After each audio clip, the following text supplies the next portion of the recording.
I am very glad that you brought this gender angle to this exam. കാരണം it is something that I really ponder on.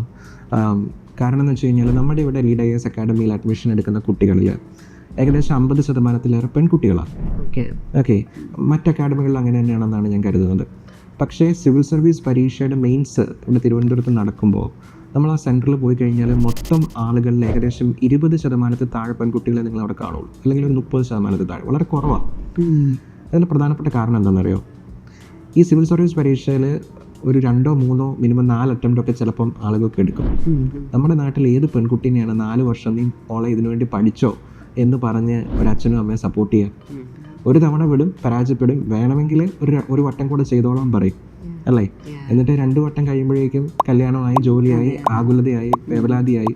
പക്ഷേ ഇവിടെ civil service കിട്ടിയിട്ടുള്ള പെൺകുട്ടികളിൽ ഭൂരിഭാഗം പേരുടെ അച്ഛനും അമ്മയും പെൺമക്കളെ ആക്ച്വലി 2-3 വട്ടം പരാജയപ്പെട്ടാലും അവരുടെ കരുത്തിലും അവരുടെ വിശ്വാസത്തിലും അവരെ സപ്പോർട്ട് ചെയ്ത് മോളെ പഠിച്ചു എന്ന് പറഞ്ഞ് കാത്തിരുന്ന അച്ഛനും അമ്മമാരുമാണ്. അപ്പോൾ അവരുടെ support system is extremely important. And UPSC also wanted to promote more women into the civil service.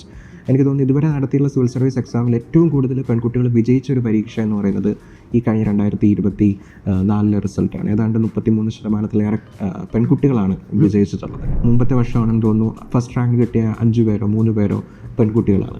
അപ്പോൾ പെൺകുട്ടികൾ കൂടുതലായിട്ട് സിവിൽ സർവീസിലേക്ക് വരുന്നുണ്ട്. പിന്നെ പെൺകുട്ടികൾക്ക് സിവിൽ സർവീസിന് അപ്ലൈ ചെയ്യാൻ വേണ്ടിയിട്ട് ഫീസില്ല.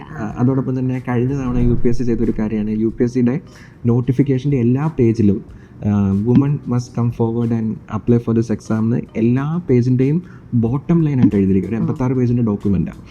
അപ്പോൾ UPSC അത്രമാത്രം ഇൻക്ലൂസീവ് ആക്കാൻ വേണ്ടി, സിവിൽ സർവീസിനെ ഇൻക്ലൂസീവ് ആക്കാൻ വേണ്ടി ശ്രമിക്കുന്നുണ്ട്.